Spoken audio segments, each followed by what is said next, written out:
This is a very good thing, though. I highly recommend that you put yourself in situations where you are quizzed like this, because the board doesn't give you any lectures. They're just going to be asking you these questions. And, the pass rate of the board is high, but I know some pretty smart dermatologists that didn't pass the board first time. And it's just, you really don't want to be in that situation. So I strongly recommend that the old bleed and practice and sweat and battle. So better to sort of work hard now and put yourself in the hot seat. So when you get in the board, you say, oh, I feel totally comfortable. I'm not really concerned about that. So anyway, we still have this format today. So anybody want to start off with this one? It's a great case. I can go ahead and try this one. Good. This looks like a pretty large shave of a neoplastic process going on. Some sort of, it's like a papule. Anyway, there's some pretty dark blue cells. I mean, not lymphocytes, but at least I don't think. But it's pretty diffuse, like pretty uniform throughout. Okay. So if you think it's a neoplasm, what kind of differentiation do you think it's exhibiting? It's a little bit hard to tell. I don't see any obvious sort of ducts. Well, I mean, a couple of maybe hair shafts that I'm seeing. Yeah, there's hair follicles in here, but yeah, I don't see any like epithelial structures in here either. Let's go a little bit higher magnification. How about now?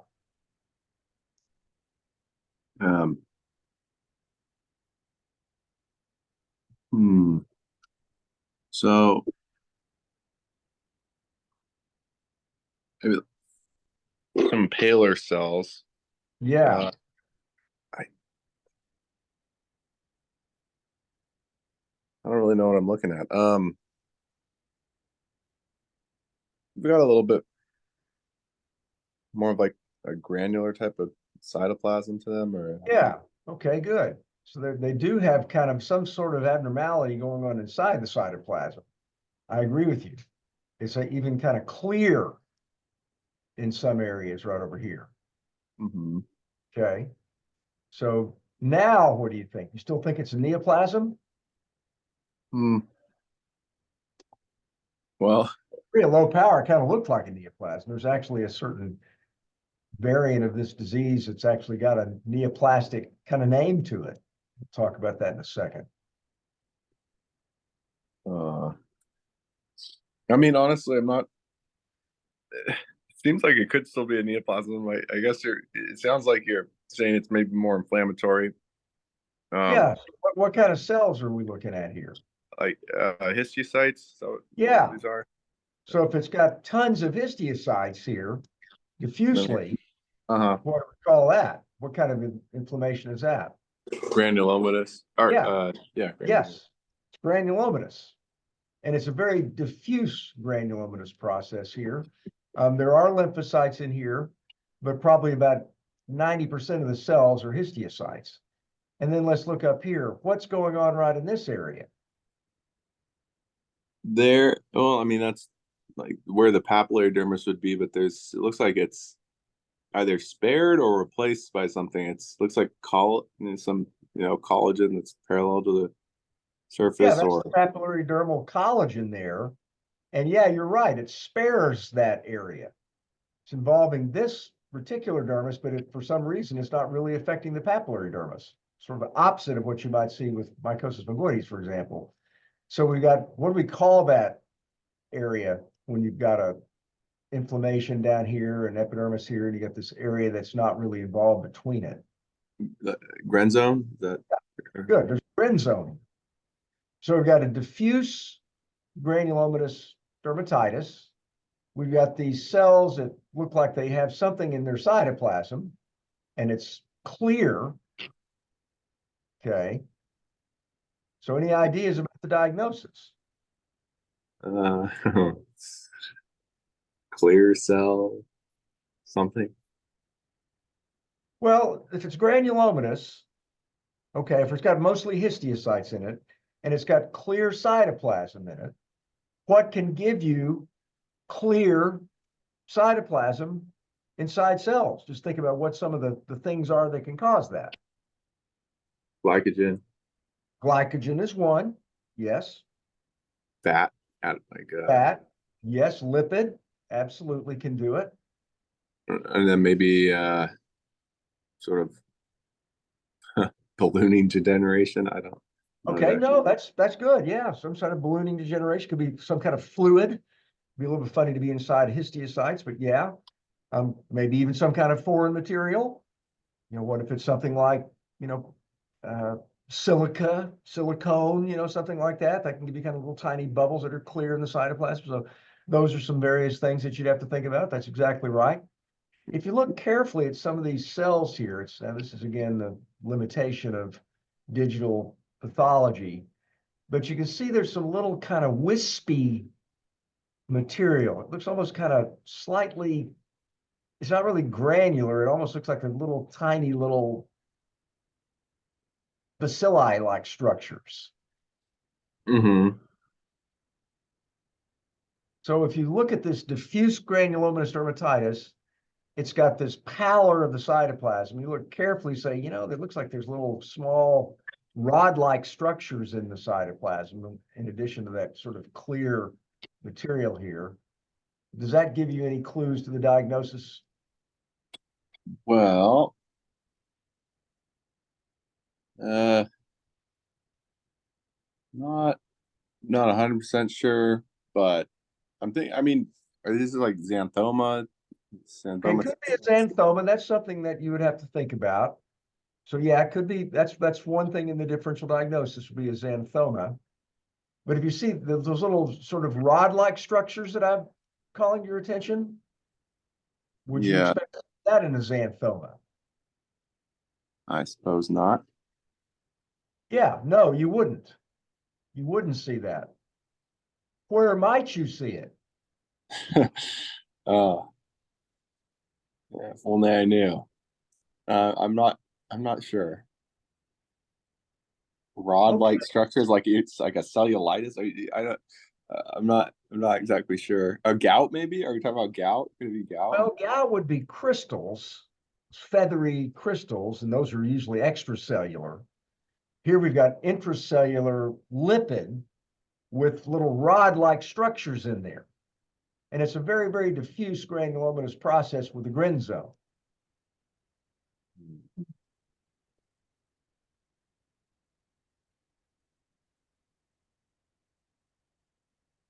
Over here, you might even have some sarcoidal granulomatous dermatitis, and there's a nerve that's being attacked.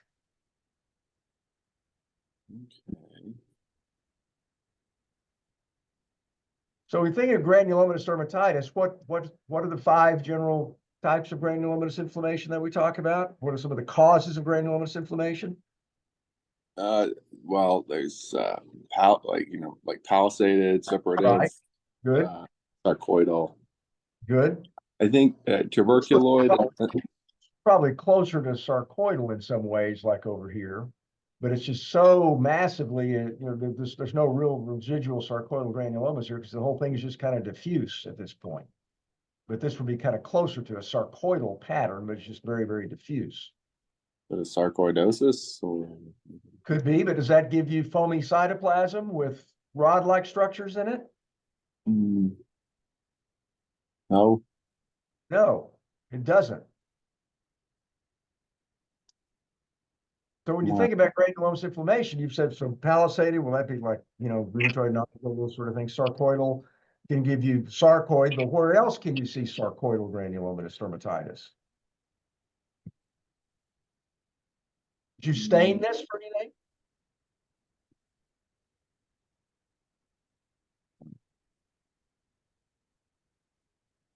I'm not coming up with anything. Well, wouldn't you worry about an infection? It's granulomatous, Oh, sure. got rod-like structures in the cytoplasm. It's got foam-like material.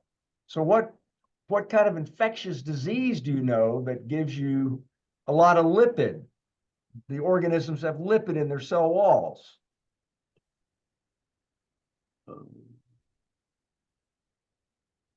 Like fungal infections? No, they don't really have lipid.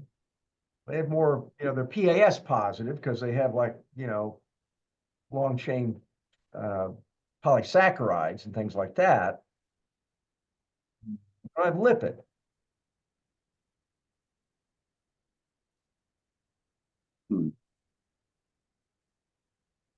What about acid-fast bacterial infections? Don't those have a waxy wall to them? Lipid-containing wall? And wouldn't that be like if you had tons of those organisms in here, wouldn't that give you kind of this foamy cytoplasm with these little rod-like structures in it? Yeah, sure. Yeah.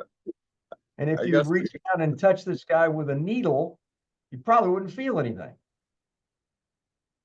So what's the diagnosis? like leprosy. Yes, this is leprosy. This is Hansen's disease. This is Lepromatous, diffuse polar Lepromatous Hansen's. So this is what happens when you get Hansen's. And these cells here that have the foamy cytoplasm and the rod-like structures in there, those are called globi, by the way. Those are known as Virchow cells. And you get the Grin zone in Lepromatous leprosy. So this is Lepromatous Hansen's disease here. Here's a sebaceous cell. Nice contrast between that and then these Virchow cells that contain the lipid in the cytoplasm. So this is Lepromatous leprosy, Lepromatous Hansen's disease. Okay. So remember, if you get that diffuse granulomatous inflammation, to always think about an infection. All right, this one's a little different ball game here.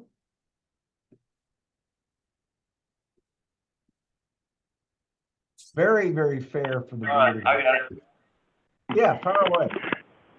Okay, yes, sir. So it looks like we have a small shave biopsy here.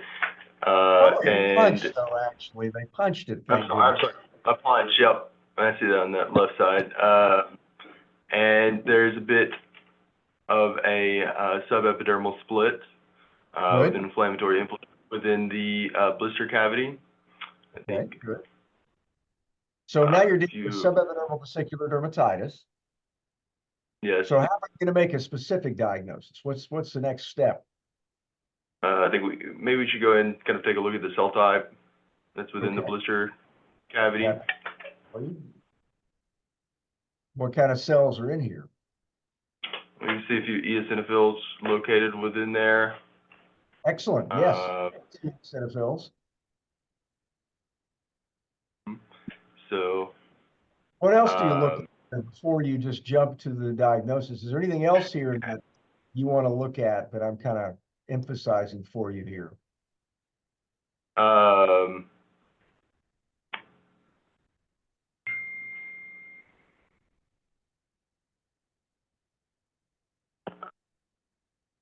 What's this structure right here? I mean, yeah. So pretty much the entire epidermis. We have a little bit of spongiosis as well.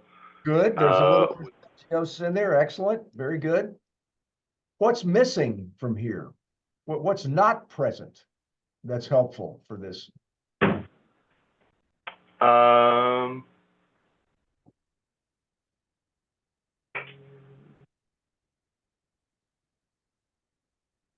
What's the most likely diagnosis? You probably already know the answer. What's the most likely diagnosis here? Well, I mean, it's a type of blistering disease, eosinophils within the, I would say, Bullous Pemphigoid. Yeah, you'd be right. That's the right answer. It is Bullous Pemphigoid.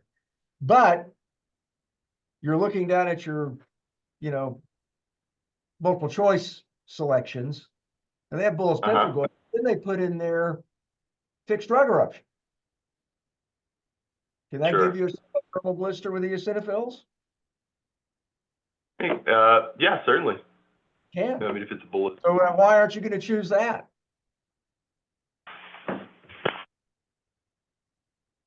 Right. I mean, well, you would see more of a, interface dermatitis within just below the epidermis as well. Yeah, very good. You certainly would. That's exactly right. And then also, when you get a bullous fixed drug eruption, what does the epidermis look like? I mean, it looks a little more necrotic. You see more Yes, of these. that's it. It's dead stuff. necrotic. Very good. It's necrosis. It gives you full thickness necrosis. It still will give you a normal vascular cornified layer usually, like erythema multiforme. Kind of blister happens kind of quickly. So yeah, so that would not be good for fixed drug eruption because there's no epidermal necrosis. Very good. That's the answer I was really looking for there. What about a bullous bug bite reaction? Could that look like this? I'm sure that it could. Absolutely. Possibly. I mean, Usually when you get a bullous bug bite reaction, you get a denser infiltrating the dermis. But you can get a Right. subepidermal blister with EOs with a bullous bug bite reaction. Usually a more spongiosis, and it's usually a much denser infiltrate. Where they might ask something about that is this hyperimmune reaction to insect bites that people that have mild immunocompromise or HIV positivity get. That's kind of been a hot topic lately in the literature, and so you very well could end up with a question like that. So just make sure you know that. But this is Bullous Pemphigoid. Now, can EBA look like this? It could. Yeah, Similar. I mean, I wouldn't. You're right. There's one variant of EBA that looks almost identical to pemphigoid, and it's also got positive IgG and C3. So you can't always tell that apart. You'd have to do an immunoperoxidase stain to type 4 collagen of the actual blister, which would be at the top of EBA and the bottom of bullous pemphigoid. It's kind of the opposite of when you do salt split skin. Or you could do a, type 4 collagen stain using immunofluorescence if you wanted to, or look for one of the other antigens down here. So good. This is bullous pemphigoid. What's the one disease that looks identical histologically to this? You always talk about histologic identical twins. There's one disease that looks histologically 100% identical all the time.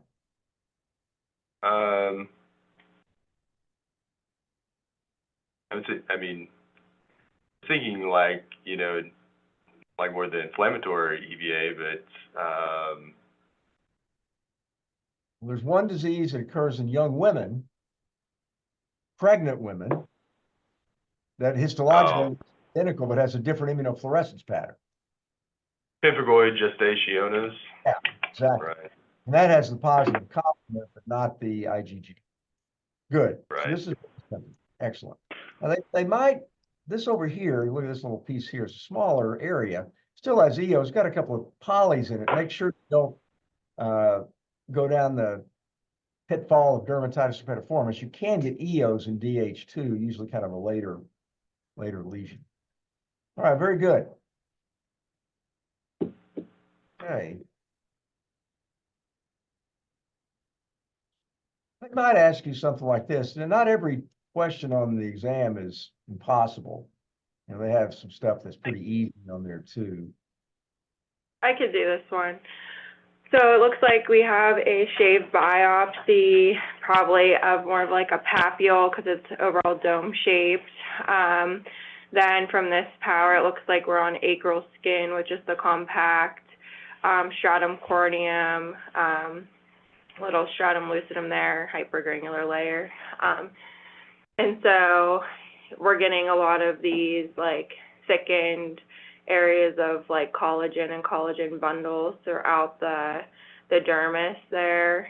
Not too much of an inflammatory infiltrate overall.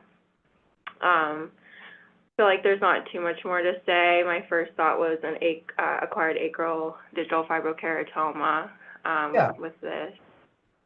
Good.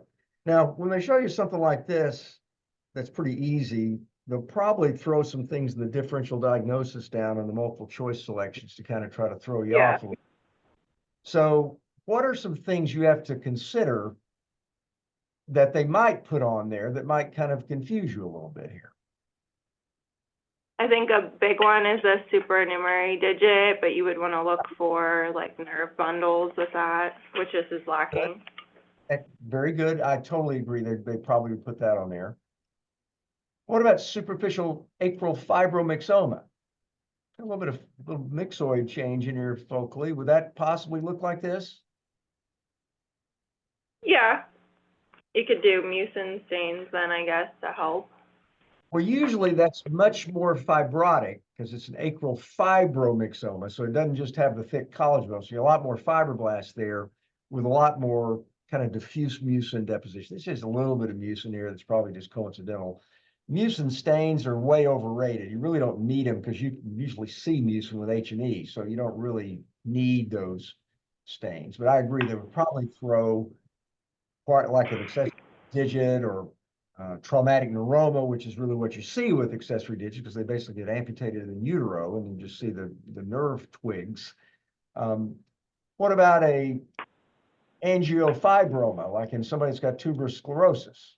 Yeah, They might put that on. but we're on like acral skin. Well, you can get those with acral skin too, right?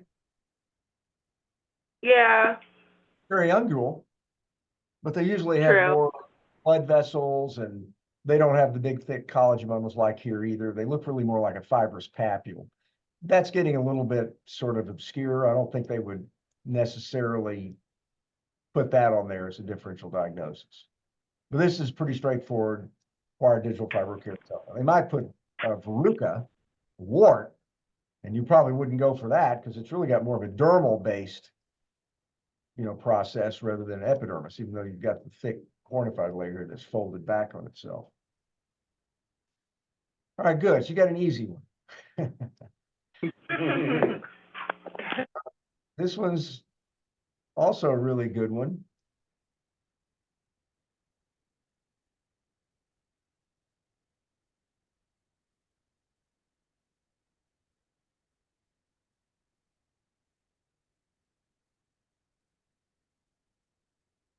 I can take a stab at this one. So we have a punch biopsy. It looks inflammatory. Looks like they're lymphocytes. And it's pretty diffuse.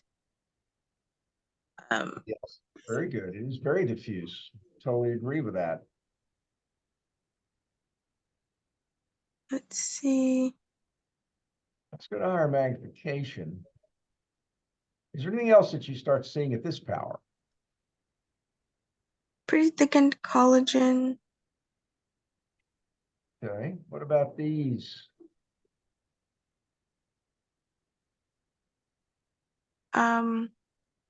Lots of blood vessels. They're pretty dilated. Okay. Normal blood vessels? No, they look pretty dilated. There are some that are dilated. What about the shape of these blood vessels here? They're thin. Okay, yeah, they're thin. And they're kind of like flattened out. They're flattened out. Good, I like that. That's not a bad way to say it. Anything else that you might talk about here?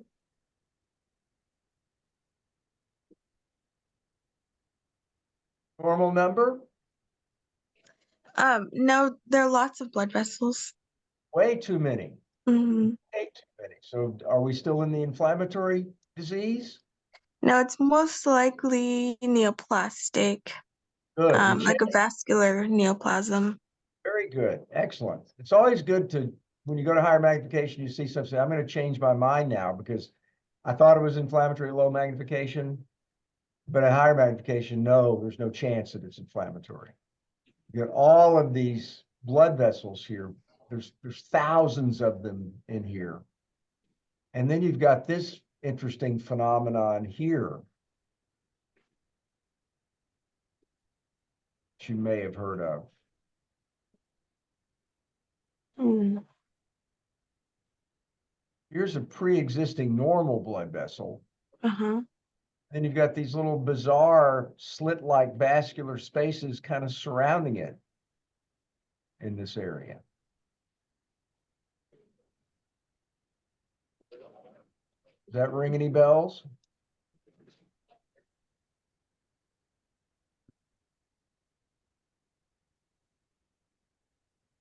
Newly formed neoplastic blood vessels surrounding a pre-existing normal blood vessel. Oh, So, sorry, it's got a name to this phenomenon. pre-existing. The new. Hmm. It's a geographic name. It's a seaside name, maritime name.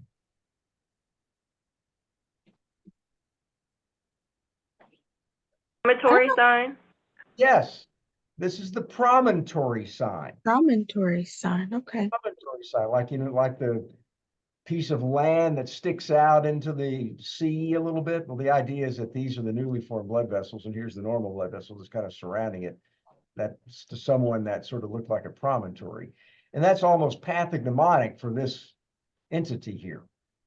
So what's the diagnosis we're looking at here? Is it Kaposi? Yeah, it's Kaposi Oh, sarcoma. Kaposi's. Yes, exactly.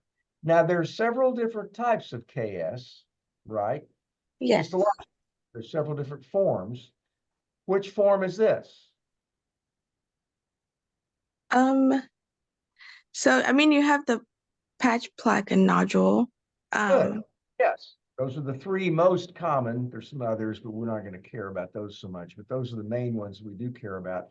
Which of those three do you think this fits into?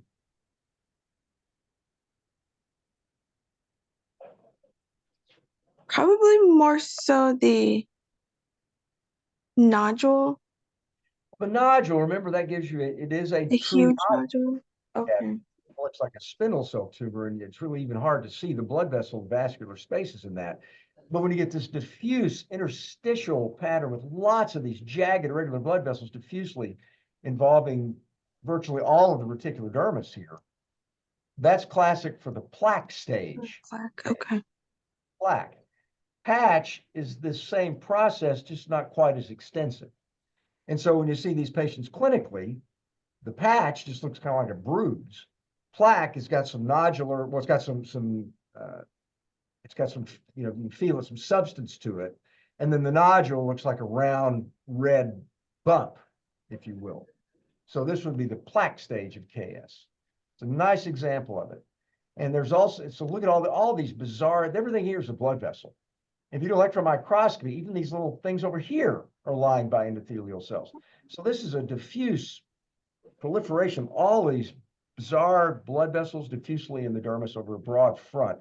And at low power, it does look kind of like granuloma annulare. It looks sort of like interstitial GA or like a eruptive xanthoma, something like that. So it does look like an inflammatory process at low power, but then at high magnification, say, whoa, there are all these jagged irregular blood vessels here. There's the promontory sign, these kind of things. You say, well, there's no chance it's really inflammatory when you go to higher magnification.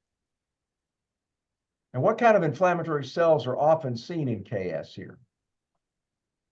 One final question.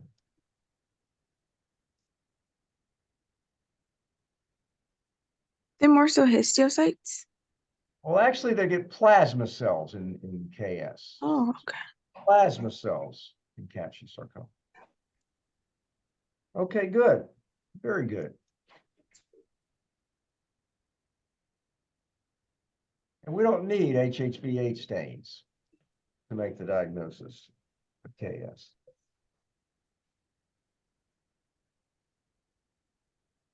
I can go.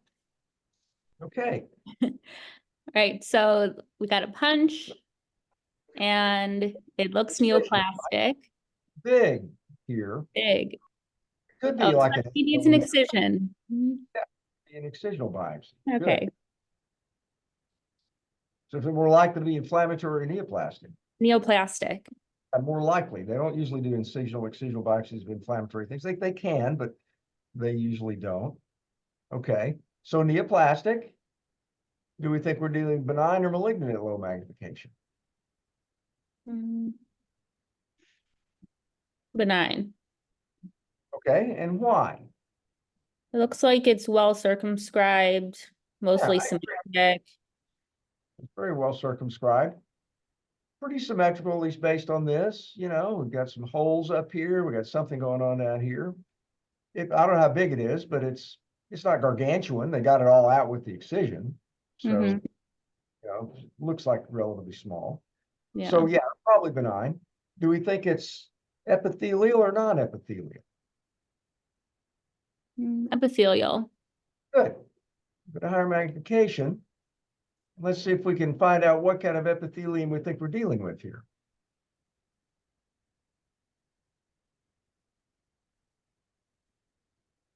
Do we still think it's benign?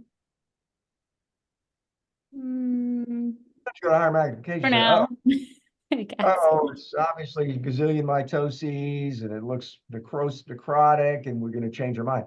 Do we see anything here that changes our mind? No, I think it's okay. Yeah, these are very, I don't see any atypical cells here. I don't see any mitotic figures. Maybe a little bit of sort of slight, interesting geographic necrosis focally, but that doesn't necessarily, it's not massive necrosis, not necrosis on moss. What about the cells here?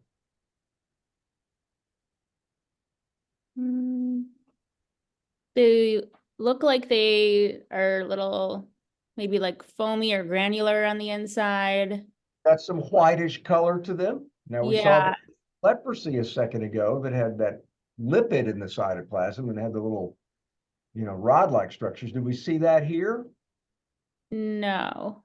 No, no. So what's maybe the clear color this time? Hmm.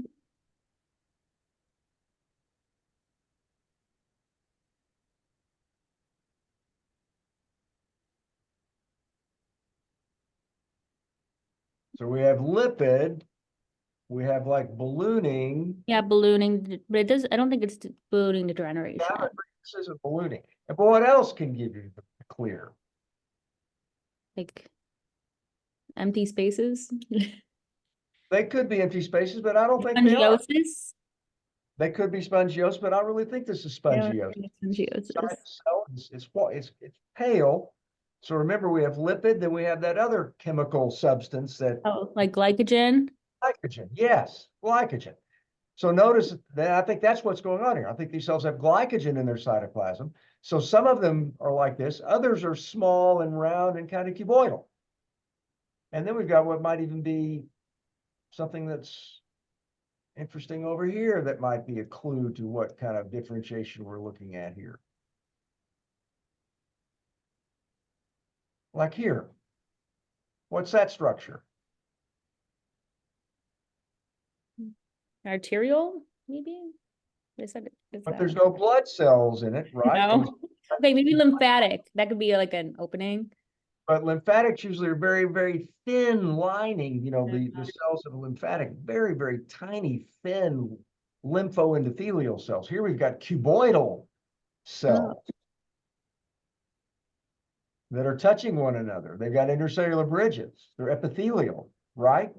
Yeah. So what is that thing? Like adnexal? It's part of an adnexal structure, yes. But what are we looking at there? What is that? It's got a hole lined by these cuboidal epithelial cells. Like a gland? It's part of a gland, so we have the glandular part, and then what does a gland dump into? The thing goes to the surface.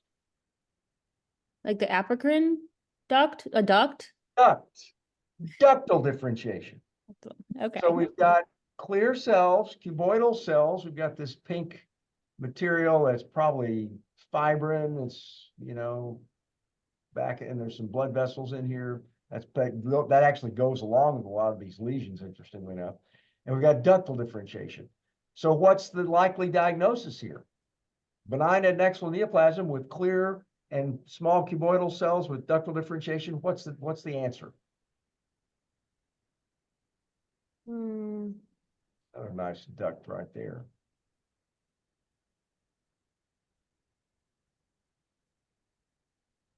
Like some kind of adenoma. Does have adenoma in the name. So what do we call it if it's a sweat gland adenoma? What's the name for that? What's the Hidradenoma. Hidradenoma? Yes. It's got clear cells, got the cuboidal cells, and notice that it's got a solid area, and then it's got a cystic area. So guess what we call it? Solid cystic? Yeah, solid cystic hidradenomas. It's exactly what it is. It's a variant. It's a benign adnexal neoplasm, sweat gland, eccrine. It's thought to be. You don't have to argue about whether it's eccrine or apocrine, but this is basically a benign adnexal neoplasm with adnexal differentiation, sweat gland differentiation, eccrine differentiation. Solid cystic hidradenoma. There's several different types of hidradenomas, but that's what this one is. Got it? Yep. Okay. Oh boy, this is a good one.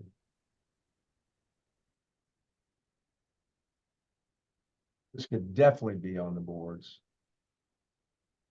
They love these kind of things because they're incontrovertible. Can't argue with an answer here. I can go ahead and try this one. Good. So looks like we have a deep punch biopsy. Yes. Kind of This guy gets an A+ for biopsy technique. We love this. Lots of tissue to look at. That's great. Exactly. Looks like there's kind of a patchy infiltrate all throughout the dermis, mid upper dermis, as well as in Very the deeper and diffuse. Very diffuse. It doesn't really involve the papillodermis so much, but yeah, it's definitely involving the reticulodermis. Goes all the way down to the fat, doesn't it? Does go all the way down to the fat. Mm-hmm. Okay. So deep, yeah. Maybe an inflammatory or infectious process is what I'm thinking about at this power. Good. Inflammatory, dense diffuse. Okay, now you said infectious. Why did you go to infectious just quickly? Just given the diffuse, inflammatory response, you can see that with infections. You see it with infection. You can see it with other things too, like xanthomas, lymphomas, and things like that too. But there's one clue that you're probably know, and you're just not saying, that makes you wonder about infection. Just like we had the leprosy case before. What about these cells here? What's the color of these cells versus these darker cells up here? The cells look a little bit more pale, so maybe like a histiocytic. Yeah, response. good. So if you infiltrate with histiocytes, you should say this could be infectious. We're going to go to higher magnification and see if we see it. This is a clue. Okay. And this is as high as I can go, but can you see anything that helps you? I see a lot of little clear encapsulated, what I think are organisms. Yeah, you're right. All throughout. All throughout. All throughout. Goes all the way to the bottom here into the fat. Okay. So what's the most likely diagnosis? I think with those clear kind of gelatinous capsules, don't see anything like marquee sign.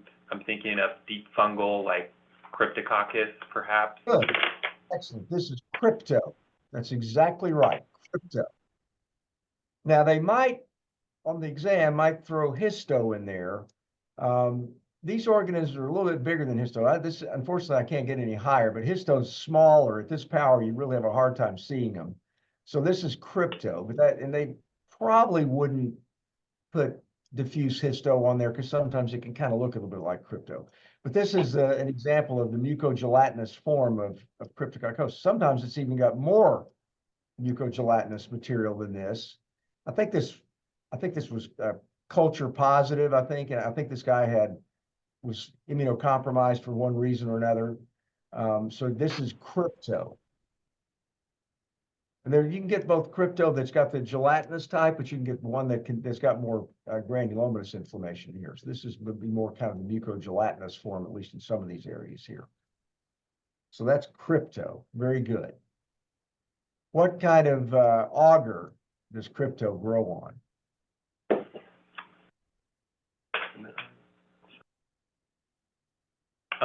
Yeah, the sabarod. I don't know how to say it. Well, it actually probably does grow in sabaros, but it classically grows on birdseed auger. Birdseed.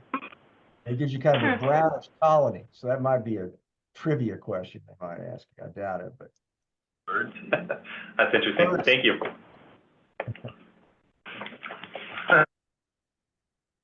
That's a pretty one here. Got a couple of tears in it, but at least morphology is pretty good. Can try this one since I got the easy one. I'll do another one. All right, good. So it looks like we have probably an excision here. Yeah. And there's this obvious basophilic infiltrate. You know, overall well circumscribed. I would say this like nodular infiltrate deep within the dermis there. So just from this power, I'm just thinking neoplastic at this point. Good, very good. Benign or malignant? I mean, it's well circumscribed and pretty, like, I would say symmetric, but you do have areas kind of in the middle that seem like less heavily populated with cells versus areas of the periphery. So I think on architecture, benign, but I have a feeling it's probably malignant too. I don't know. Oh, yeah, good, good. And there's a reason for that. It is a little bit asymmetrical, I think, but it's overall, when you look at it, you say, well, yeah, you kind of draw a line around it in a way. And so Yeah. what looks benign at low magnification, but actually is malignant? What general type of cancer looks like that?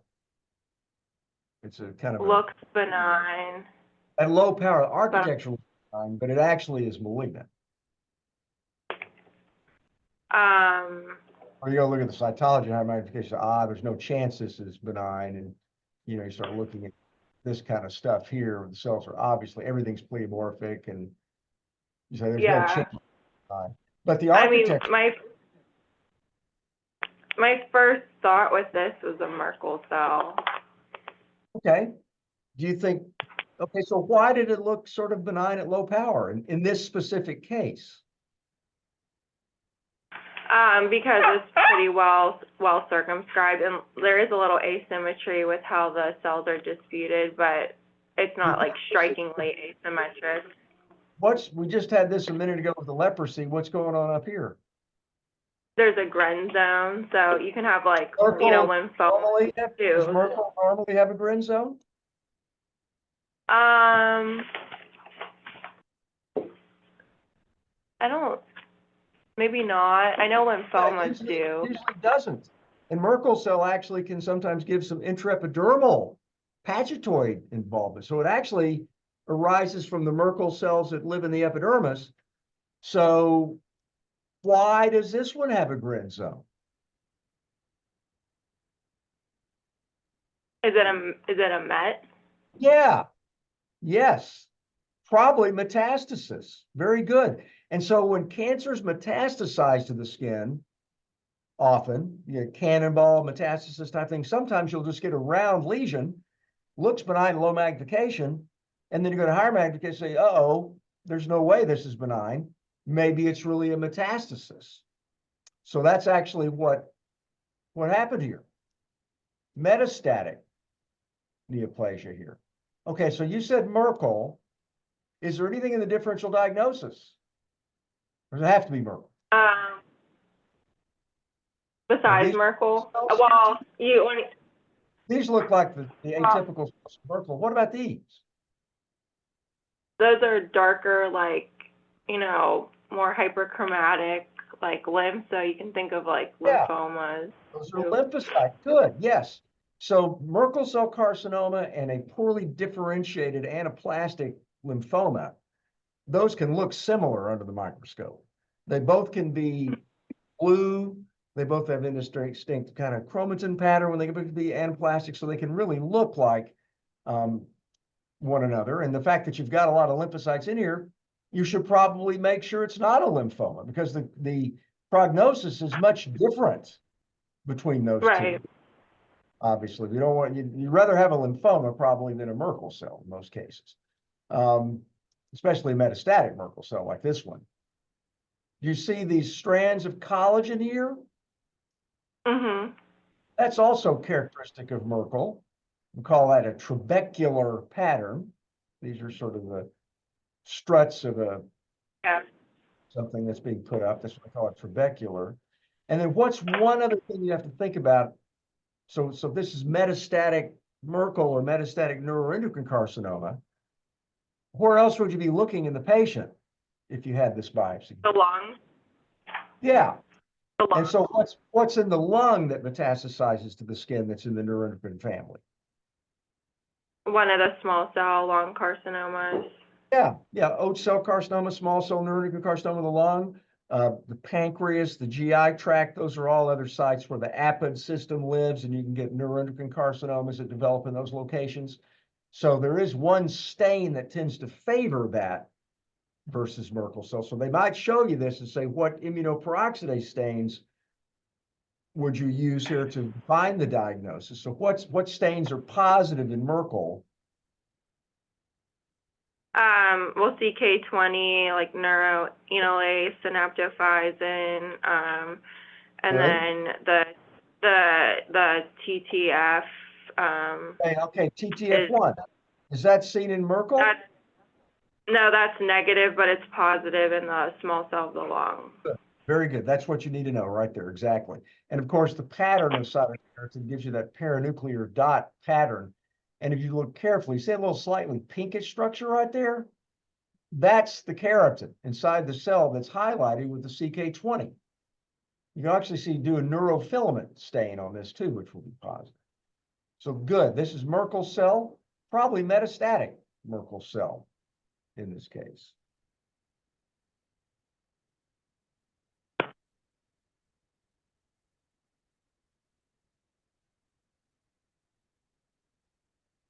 Okay, this is a nice example of this process also.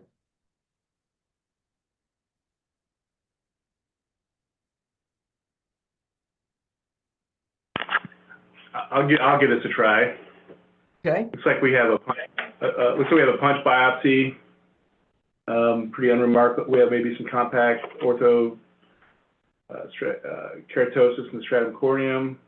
Pretty unremarkable epidermis otherwise, and then we have this edematous papillary dermis. Good. Without much of infiltrate.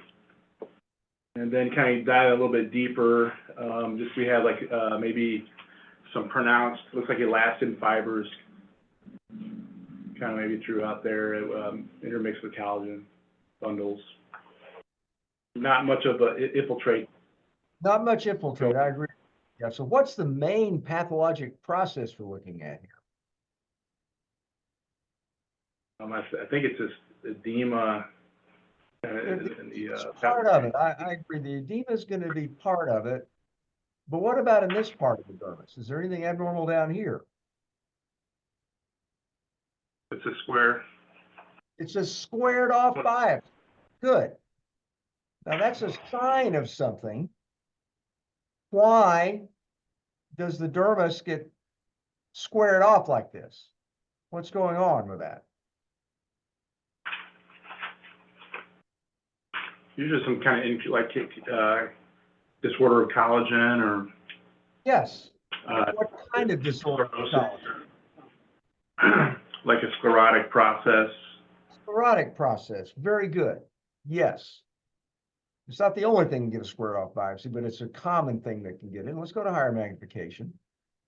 So how do you tell the difference between sclerosis and fibrosis? I think fibrosis has maybe increased number of fibroblasts. Very good. Increased collagen with increased fibroblasts. Sclerosis, yeah. What does it have? Yeah, just increased collagen. Increased collagen that's homogenized with a decrease in the number of fibroblasts, like right here, for example. And then you've also got these dilated blood vessels up here. And we'll look around and we might actually see one of the other clues to this diagnosis here. And there's not too many of them, but just take my word for it. There's a little bit of alteration at the dermodermal junction, and then some of these are hyperchromatic, sort of bizarre looking fibroblasts. So there's definitely dermal sclerosis. There's papillodermal edema. they're telangiectases, and then there's some bizarre fibroblasts down here. So what's the diagnosis? So I think most likely it's probably radiation dermatitis. It's exactly what it is. This is chronic radiation dermatitis. Excellent. Now, and those are the things you're supposed to see. If you see, and some of them have even more of the bizarre fibroblasts. The papillodermal edema, collagen, that's a little bit of an unusual finding, but it's, this is maybe sort of subacute radiation dermatitis. So maybe they had the radiation and they got the sclerosis, and it wasn't like maybe 10 years ago. May have just been maybe, say, months ago, and that may be why you've got some of these changes. Usually this gradually goes away. Just for completeness purposes, what are some other items in the differential diagnosis of this pattern? Of the papillary edema pattern, or just the dermal sclerotic collagen, with or without some of that, but mainly the dermal sclerotic collagen. Maybe morphia? Yeah, you think of morphia probably. What else? Graft versus host. Very good. Yes, sclerotic graft versus host, the chronic sclerodermiform version of that. Maybe one or two others.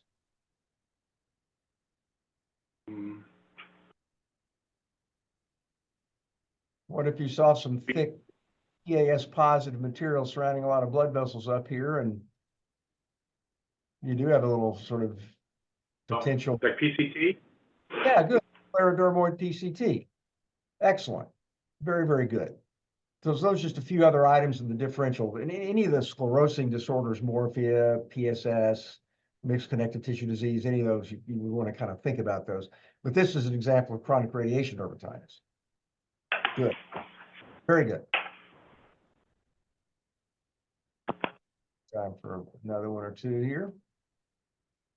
This is a nice one. Pretty classic.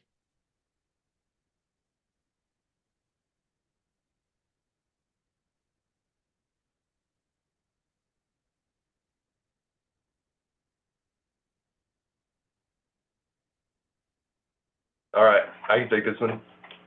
It looks like we have a shave biopsy actually here, so. It's a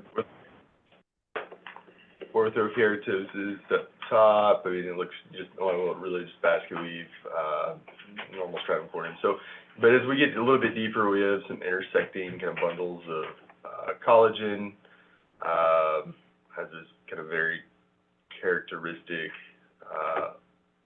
look to it. There's really no inflammatory infiltrate to speak of. I would say it's more of a kind of an oma or a growth than. Yeah, minimal inflammation. I agree. All right. So, what syndrome is associated with this? Cowden. So, what's the diagnosis? Sclerotic fibroma. Yeah, this is a sclerotic fibroma, the grain of wood morphology here. Very classic situation.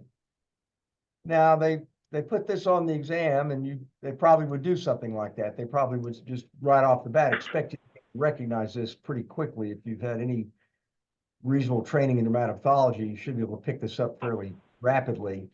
And then they would probably ask you Cowden. So what else do you see in Cowden syndrome? So we see trichinomonas. I mean, that's the major one. We could see like adenocarcinoma of the breast, number one, carcinoma to about 4. Good. Do they know the mutation in this yet? Absolutely. So it's a P10 mutation. Right. Is there any drug that they tried for some of these P10 mutated lesions?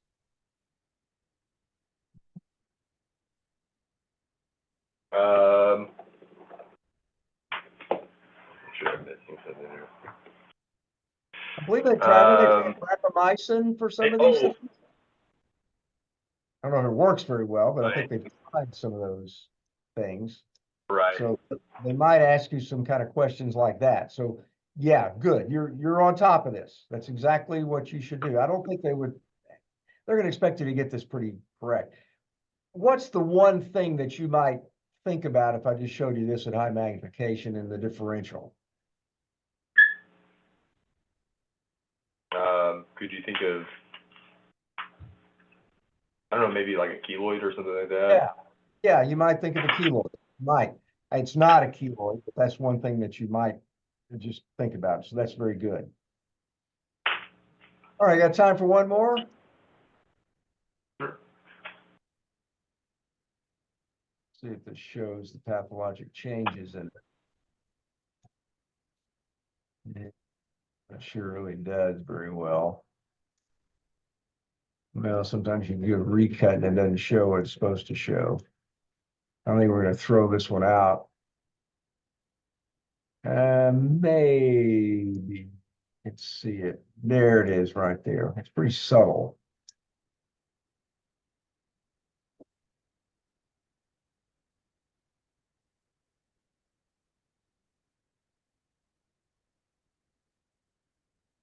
We just had one that you can instantly diagnose. What's the diagnosis here? Looks like a cornoid lamella. Good. Is that a porokeratosis? Good. Porokeratosis.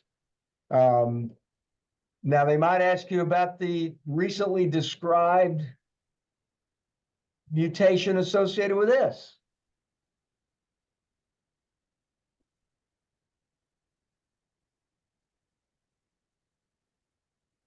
Ring any bells?